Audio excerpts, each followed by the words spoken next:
আমরা আবারও যাচ্ছি সভা স্মৃতিসৌধে, সেখানে আমাদের সহকর্মী মিজান আহমেদ আছেন। মিজান, একটু আগে আনোয়ার হোসেন যেমনটি জানাচ্ছিল, আপনার পেছনে আমরা দেখতে পাচ্ছি বিভিন্ন স্তরে বিভিন্ন মানুষ সেখানে শ্রদ্ধা নিবেদন করতে এসছে। সার্বিক চিত্র কেমন দেখছেন? যেমনটি আনোয়ার জানাচ্ছিল আর যেমন সার্বিক চিত্র সম্পর্কে আপনি জানতে চাচ্ছিলেন, আসলে আজকে কিন্তু একটি বিজয়ের দিন, একটি আনন্দের দিন। অদম্য সাহস আর এক সাগর রক্তের বিনিময়ে এক ইতিহাস রচনার দিনই কিন্তু আসলে 26শে মার্চ। আনোয়ার যেমনটি বলেছিলেন, 1971 সালের এই দিনটির মধ্য দিয়েই কিন্তু আমাদের গৌরবোজ্জ্বল মুক্তিযুদ্ধের যে যাত্রা শুরু হয়। আজকে সেই 56তম স্বাধীনতা দিবসে এসে কিন্তু সেই পেছনেই ফিরে তাকানোর দিন। শেকড় হাতড়ে দেখা উচিত কতটা রক্ত, কতটা ত্যাগ আর কতটা সাহস দিয়ে লাল সবুজের স্বাধীন পতাকা এনে দিয়েছিলেন 71-এর জাতির শ্রেষ্ঠ সন্তান মুক্তিযোদ্ধারা।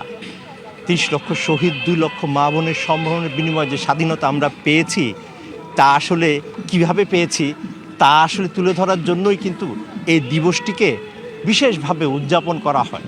এবং সেই ধারাবাহিকতায়, সেই আনুষ্ঠানিকতার কেন্দ্রবিন্দুতে রয়েছে সাভার জাতীয় স্মৃতিসৌধে।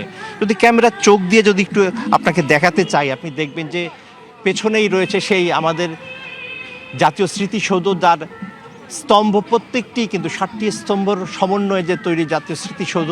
এই 60টি কিন্তু সেই 52 থেকে 71-এর প্রত্যেকটি গৌরবোজ্জ্বল সংগ্রাম আন্দোলনের প্রতিবিম্ব হয়ে কিন্তু দাঁড়িয়ে রয়েছে। এখানে এসেছেন সব শ্রেণী পেশার মানুষ। কিছুক্ষণ আগেই কথা হচ্ছিল বেশ কয়েকজন শিক্ষাবিদের সঙ্গে। তারা যেমনটি জানিয়েছেন যে আমাদের আরও বেশি মুক্তিযুদ্ধ ভিত্তিক চলচ্চিত্র এবং সাহিত্য চর্চা করা উচিত। নগদ নিয়ে এলো হার না মানা হার অফার। সর্বনিম্ন 10,000 টাকা রেমিটেন্স নগদে পাঠালে থাকছে স্বর্ণের হার জেতার সুযোগ।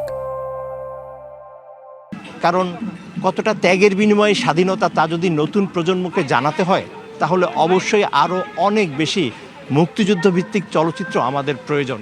পাশাপাশি তারা বলছেন 26শে মার্চের সেই ঘোষণার মধ্য দিয়েই কিন্তু আসলে যে বাংলাদেশের স্বাধীনতা সংগ্রামের সূচনা হয়, তা যদি না হতো তাহলে কিন্তু বাংলাদেশ আজও পরাধীন একটি রাষ্ট্র থাকতো।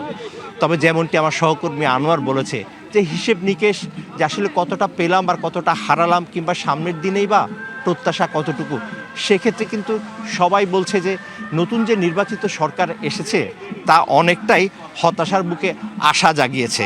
তারা আরও বলছেন যে 71-এর পাশাপাশি 90-এর পাশাপাশি 24-এর যে রক্তস্নাত গণ অভ্যুত্থান, প্রত্যেকটি ক্ষেত্রেই দেখা গিয়েছে বৈষম্যের বিরুদ্ধে যখনই আপামর ছাত্র জনতা ঐক্যবদ্ধ হয়েছে, তখনই তাদের স্বপ্ন বাস্তব হয়েছে, বিজয় সূচিত হয়েছে। কিন্তু এর পরবর্তী সময়ে সেই স্বপ্ন বা সেই প্রত্যাশা জানিয়ে সেই সংগ্রামের শুরুটি হয়েছে, তা বারবার হোঁচট খেয়েছে। আর এবার যেহেতু একটি উৎসবমুখর একটি নির্বাচনের মধ্য দিয়ে একটি নির্বাচিত সরকার এসেছে, তাই সবারই প্রত্যাশা এবার হয়তো বিগত যে হতাশাগুলো ছিল, সেই হতাশাগুলো কাটিয়ে উঠে মুক্তিযোদ্ধাদের স্বপ্নের বাংলাদেশ গড়ে তোলা সম্ভব হবে।